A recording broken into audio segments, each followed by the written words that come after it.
Yeah, thanks, Shibs. Good evening to all the members of the media. Yeah, good win. Convincing win also against a very, very good side. Stellenbosch are a very, very good side, well coached with Coach Steve. I'm not saying that because we beat them, but I think if you recall, even after they beat us at Tux, we paid them all their due credit.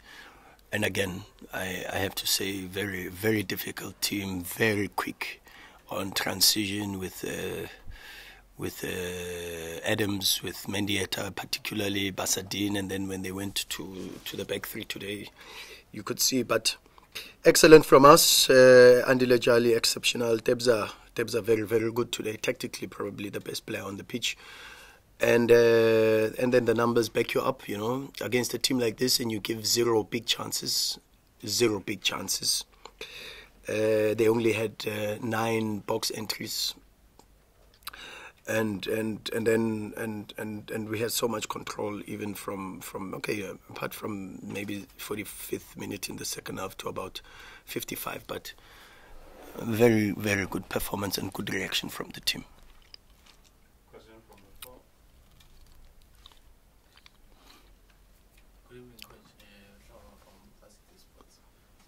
Outside of this game, there's a player, Ufenza Mashiane, who's with Tux in the West squad. He scored a goal in round 3. He's been one of the important players. Pogba. Yeah, Pogba. Is someone that we could again see on your squad? We're following him. And we're very happy with his performances, and he just has to keep working hard, and it's just good for South African football in general to have these young boys come from the academy and do so well. Coach, the other day you said Billy Maema was the best player on the pitch. Also, young from Sundowns. Yeah. So, we all know that Sundowns has a lot of central midfield, a lot of space to be, for example. What goes behind the decision of making Billy Maema an 8 from his prime position, maybe a 10 or a winger? What goes into the thinking of making him an 8? And obviously, I'm not questioning the decision. He's been exceptional. He's been doing exceptional. But I just want to know what goes into making that decision. Well, I think we try. Look, our job is to try to make sure that we have a structure that the players are very comfortable in. And we said it last season. You know, last season we tried this formation, and it didn't really work. You could see the players were a little bit uncomfortable, but we really felt that we've got the players for it. And then you try to look at the league that you are playing in, and then the culture of the team, and then the individual qualities that the player possesses to be able to bring out the best that he can within that structure. So our job is that. Our job is to make sure that the players are comfortable. We can put them in positions where they are comfortable to express themselves, and then to be able to play with other players around. And Billy has there's one very, very important quality about Billy is his ability to absorb information, and that is not always very, very easy, because this formation is about interrelated movements, identification of space. And that takes a lot of intelligence, but we've got the players for that. It's not just Billy. If you look at Debza against Chiefs, plays as an 8, then the next game plays as a 6. So there are times where we make those decisions. Sometimes it works, sometimes it doesn't work. The goal we considered against Sekhukhune is something that we planned and we tried on the training pitch, but it didn't work. And then when it doesn't work, you put your hand up and you say it didn't work, and you try again. So there are different things that we look for. Sometimes we want a shallow 8. Sometimes we want an 8 that is a little bit higher. Today we wanted an 8 that is a little bit higher. And Billy has those qualities to be able to give us that versatility and the flexibility to be able to control the positions of our 8s in relation to the fullbacks, in relation to the 10, in relation to also to the striker.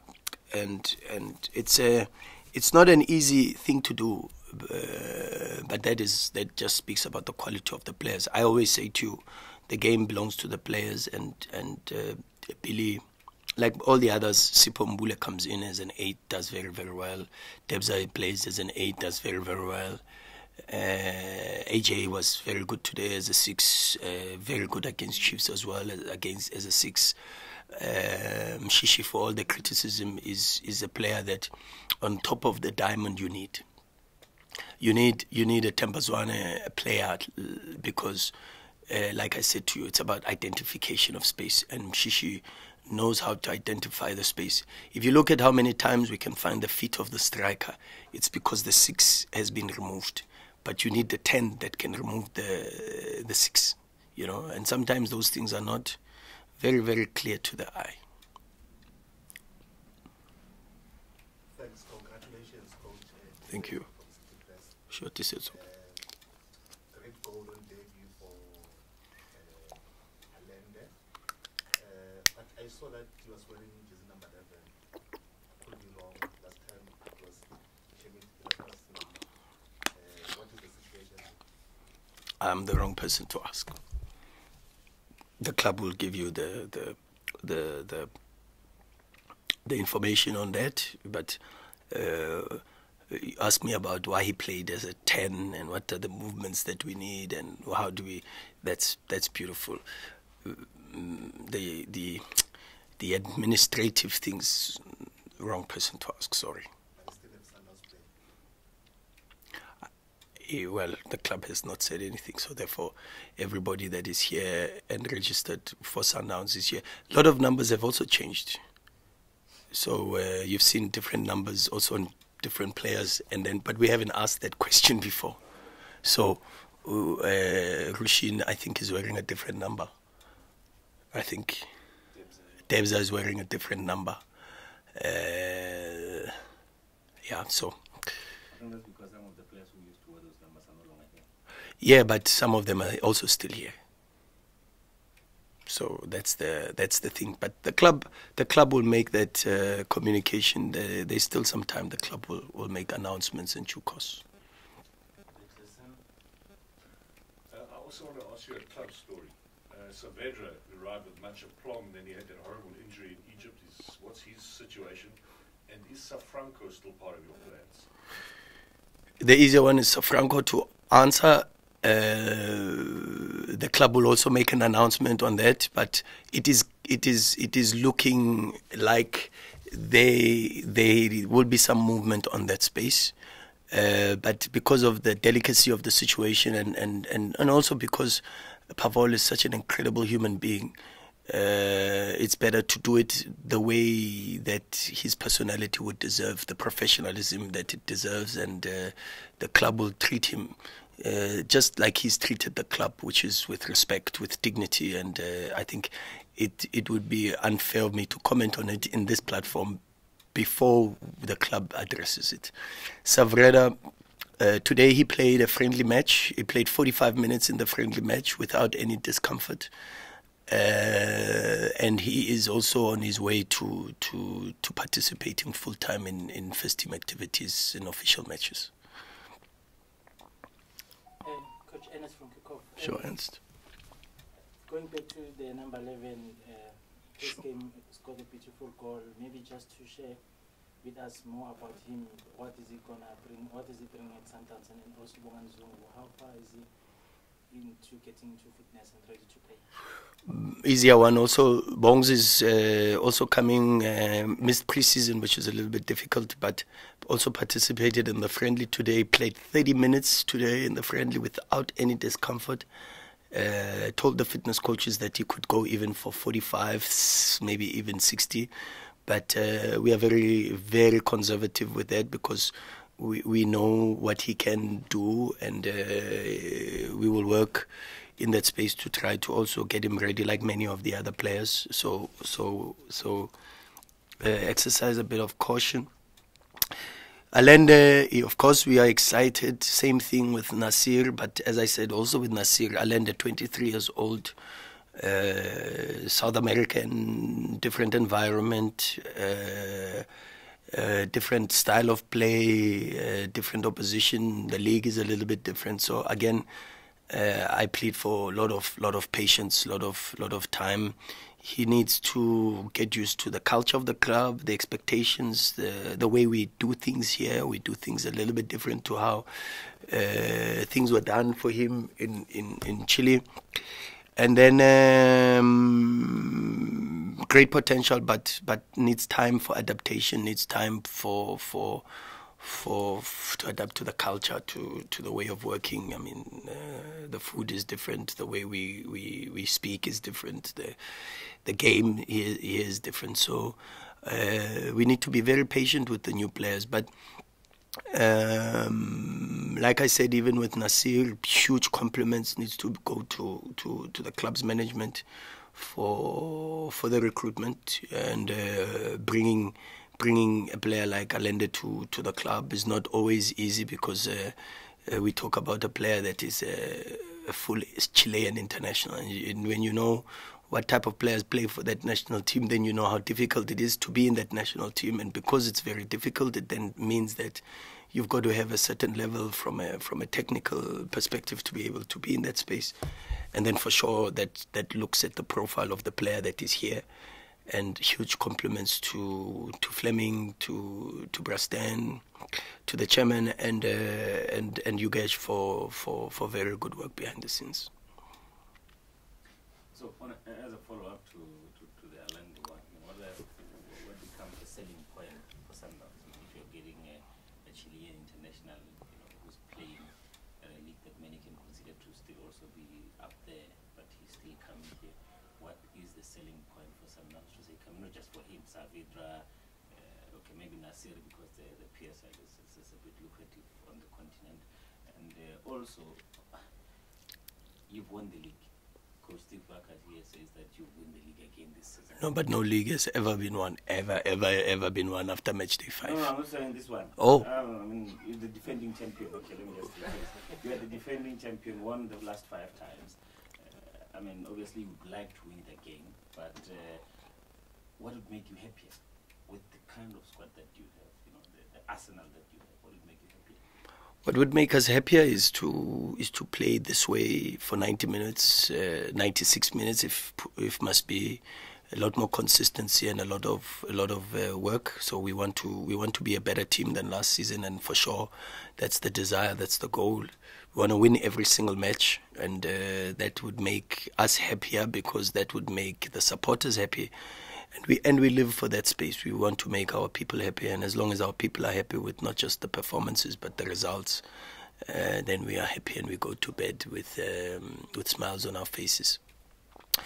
This first question was in relation to what is the selling point. The selling point is Mamelodi Sundowns, big club, respected, and globally has a very good profile. Having won Champions League, having won the league titles, and then you've got other big players that are within the squad already, and then the other big players are players that want to play with other good players. So that becomes a very important selling point, is the profile of the club, and that is not just for us and the work that we've done. It's the work that has happened over the years, ever since Dr. Patrice Motsepe bought this club. The transformation has been incredible, and now you see that the club can compete with other great clubs on the continent, and of course that blessing comes with a huge responsibility. That responsibility is for us to make it a bigger and better club. Coach, how much of an inconvenience it is from this temporary move from here to tax also, different conditions and all those things, and also looking at the caliber of the match that you'll be playing? Well, it's not an inconvenience unknown to many others. South African football is in that space, in my opinion, where to improve the product, we probably have to improve the availability of football-specific stadiums, and football-specific stadiums in the sense that maybe football clubs have to own football stadiums. Maybe we are one of the very few football-loving nations where the football clubs don't own football stadiums. So it's not just a Sundowns problem, it's a South African issue that needs to be addressed. But again, that is, when you go into that space, then you go into various other things like title deeds and leases, and then you go into the history of the country and things like that. So it's not something we want to focus on. As technicians, we want to make sure that we do the best that we can with the available resources that we can. If the available resources is Lucas Moripe, then so be it. We try to play the best football that we can. If it's Lucas, then so be it. We play the best football that we can. Unfortunately, now we've got a very good relationship with Tuks, and that also makes that Tuks Stadium one of the available options for us, and therefore we try to do the best that we can with the available resources, and without whinging and whining. But I do think, and I've said this over a period of time, that I do think that if we are to improve the standard of South African football now, the next step from a commercial perspective, we compete with some of the best in the world. Now you see we recruit some of the best players to be able to put a very good product and good performances on the pitch. But the reality is, if you look at some of the games, one of the biggest improvements now has to be the pitch, the surface. We have to have better football fields available for our football matches, because that on its own influences so many other things: control, movements, abilities to pass, and if we really want to serve a very good product, probably that has to be the next focus for our football. Can we have the last from new speakers, please? Okay, the last. It's you. You can go ahead and say so that Okay, cool. Thanks, Ruby. Coach, how far is Grant Kekana and Nasir from coming back? Nasir had a grade 1 issue around the knee, no, not the knee, the ankle. Has been granted, didn't participate in the friendly today, but has been granted permission to participate in training, and then we'll work with the conditioning coaches and we will see. Again, shouldn't be too long, but because we've got games Wednesday, Saturday, we have to try to accelerate that process, and the medical team is working around the clock to be able to do that. Grant Kekana still has to be granted permission from the biokineticists or sports science department to then participate in team training, so we have to wait a little bit longer for granting. Thanks, Prashut. In terms of your foreign quota, do you have a bit of a conundrum, and how are you going to get around it? No, I think it's solving itself at the moment, and the clubs again working around the clock. As I said, we work with what's available for us, and what's available for us now is Marcelo Allende, and then we welcome him in, and then we see how best we can utilize him within the squad, and at this moment in time, Savreda is registered, Peter is registered, so, and you see him on the pitch, and Nasir is registered because you've also seen him on the pitch, and that is at this point in time the 4 foreigners, so we are still within the legalities of the league, so no conundrum, no issues there at all. Maybe just for clarity, how many foreigners do you have? Who are registered as foreigners? Well, we have the 4 that I've just told you that we have registered. Peter is registered as a foreigner. He's registered as a foreigner. He is eligible for the PRP, but he's registered as a foreigner until we are granted the PRP by Home Affairs. It might have been done maybe a few days before, but I know the club is working around the clock to make sure that happens. And then you've got Gaston, and then you've got Nasir, And then you've got Savreda and Marcelo Allende. So, as I say, as far as I know, it's 4, and we are working around the clock to help create. Yeah, but Peter, as I said to you, is the one that we are working around the clock to be able to free up a space for us. Peter Shalulile. Divine's not. The club made an announcement about Divine. I asked the question already. Last question, Sereno, how bad is that? Haven't seen. We will get a. No. It looks. The good thing is he's a top professional. Very easy for him after a very good start to the match to feel something slight and then want to continue, and then it becomes a longer issue. So the good thing was he was very professional about it. He felt something small and immediately asked to be pulled out. And that for me is incredible, because very easy for him to stay on the pitch and be selfish and play, but he put the team first. And this is the different Gaston that you get a feeling of, a Gaston that is able to put the team first, play for Sundowns, and do the best that he can. So until proper prognosis is provided, then we'll see and get a proper answer from the medics tomorrow.